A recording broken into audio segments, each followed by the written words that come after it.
Siguro, isa rin sa naging advantage lang yung galing sila sa back-to-back. Mahirap naman talaga yung kulang yung pahinga. At the same time, part ng objective namin na huwag mag-let up kahit konti. Kasi sanay nga si Jesus sa ganun, tulad nung sa last game nila.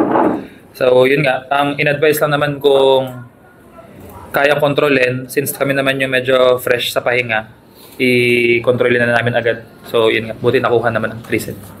Thank you, Coach. And best player of the game, Sabi, with 28 points. This is just some of your few games back for PLDT, but how proud are you of how you played tonight against Zeus Coffee? I think overall it's just the environment that the girls are able to give me. I feel comfortable, I feel confident, with them by my side. So a huge thanks for them supporting me, whether I'm here, whether I'm elsewhere, but just the welcome back is, feels good. Thank you. The floor is open for questions. Coach, can you talk about lang yung pagmabalik ni Sabi first full game niya? Since nung Cebu hindi pa siya masyadong naglaro. Pero ito, grabe, 28 points agad din na knockout game. Yun naman din yung isa sa goal namin na from pagbalik niya, maunti-unti muna yung pag-integrate sa lineup.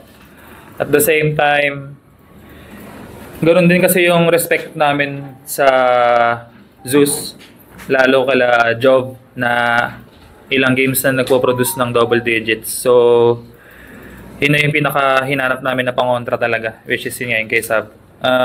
Naging bonus na lang din kasi nga, nasalo niya yung load na usually pinaghahatian nung tatlo ni either Keisha, Jovi, tas kay Kiana, saka yung sa mga middles namin. So, hopefully maayos pa namin para hindi pa laging marami yung attempts ni Sab. Sabi took an extended break before coming back here with the team, and there's been quite a few changes in terms of the offense in particular. So now that you're back, is the change a bit too much? Were you overwhelmed by how some of the pieces changed, even though some of them are still part of the team? How was that adjustment period in your few days back here? I see it every day in practice, and coming from the draft, we're just waiting on Aaliyah on the outside, so there's not much of an addition there. But Keisha and Jove, they give me I've said this before, but they gave me a hard time in practice as well, and I'm not surprised that they were able to put up points while I was away. Not much has changed, like I said.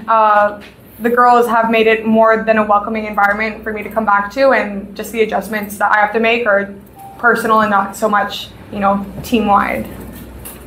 And for Coach, yung narrative po with the team over the past few conferences is yung need for support kay Sabi on offense. And even before she returned, unbeaten nga po kayo. So, is PLDT at the point na po where you think it's stable enough na paikutin lahat with or without Sabi? Contending team na po ba talaga yung stature ng PLDT? Or still, yung presence si Sabi is a premium po na pinapahalaga niyo pa rin to be a contender moving forward? Siguro yung naging flow lang nung preparation for this on tour is yun nga, mabigyan ng exposure si Bedonia sa kay Prado. Hindi naman din namin siguro makukuha yung situation ngayon kung hindi rin nag-perform yung mga yon like sila Keisha. Pero yun nga, hindi pa naman iniisip yung masyadong malayo. Talagang one game at a time lang muna kami. Talagang additional help lang talaga na nakabalik ulit si Sab. Pero yun nga, kailangan na paikot din namin tulad nung tulad nung gusto namin na regardless kung sino yung nasa bench, saka yung nasa core, kaya na umikot. Coach, follow up lang doon. PLDT is always been yung sa health din. Kumbaga, mayroong pumapasok, mayroong hindi makakalaro. Now, when itong on tour, parang kumbaga medyo naging compete kayo, and with the return of Sabi rin, parang nakikita yung full lineup or full strength ng PLDT. So for you, Coach, parang ito na ba talaga yung may gusto nyo makita from the team? Is there something more pa na parang kaya pa mapalabas ng PLDT?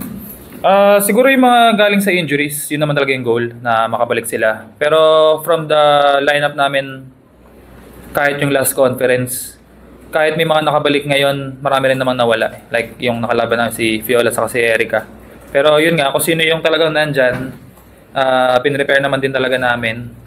Saka, yun nga, hopefully, yung original na adjustment sana nga namin yung sa player from draft, which is Aliyah nga. Pero wala pa siya ngayon. So hopefully, pag nadagdag pa siya, siguro yun medyo mako-consider na full lineup na yung yung team.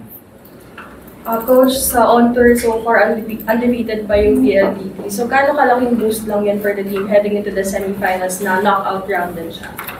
Yun din. Itong round na to, ang in-explain sa kanila, tapos na yung preliminaries. Hanggat kaya namin kalimutan na yung record.